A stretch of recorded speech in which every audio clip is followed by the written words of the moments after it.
Ce rassemblement est une première. C'est d'abord de montrer la solidarité des élus et l'unité du territoire avec le monde agricole. Tous ensemble pour montrer l'absurdité d'une réforme. Agriculteurs et élus de tous bords et de tout le département se sont réunis ce matin devant la préfecture. Ils dénonçaient la réforme des zones défavorisées qui, si elle est appliquée telle qu'elle, exclura 90% des terres agricoles de coteaux en Béarn.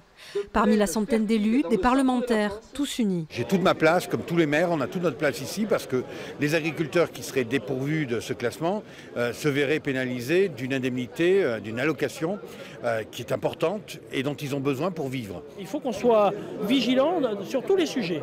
Et ça, c'est un sujet important parce que c'est les agriculteurs et surtout les jeunes agriculteurs de demain qui feront que nos campagnes seront attractives et qui feront que notre France sera attractive.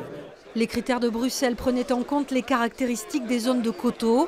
Problème, l'État français a rajouté 2 clauses économiques qui excluent les petites exploitations. Résultat, les Pyrénées-Atlantiques sont le seul département de montagne à voir ses coteaux retirés des zones défavorisées. Quand on prend le chiffre d'affaires et le nombre d'animaux à l'hectare, c'est une bêtise. Nous avons de petites exploitations familiales et transmissibles qui font du bio, qui font de la qualité, que nous avons réussi à mettre en place, que tout le monde veut, et aujourd'hui qui sont exclus aux dépens d'exploitations de 300 à 400 hectares. Est-ce que c'est ça vraiment ce que veulent les services de l'État? La FDSEA et les jeunes agriculteurs ont fait tourner une pétition pour réclamer la prise en compte des coteaux du Béarn. Les signatures seront envoyées au ministère de l'Agriculture. Les 250 manifestants espèrent pouvoir faire évoluer dans le bon sens ce projet de réforme.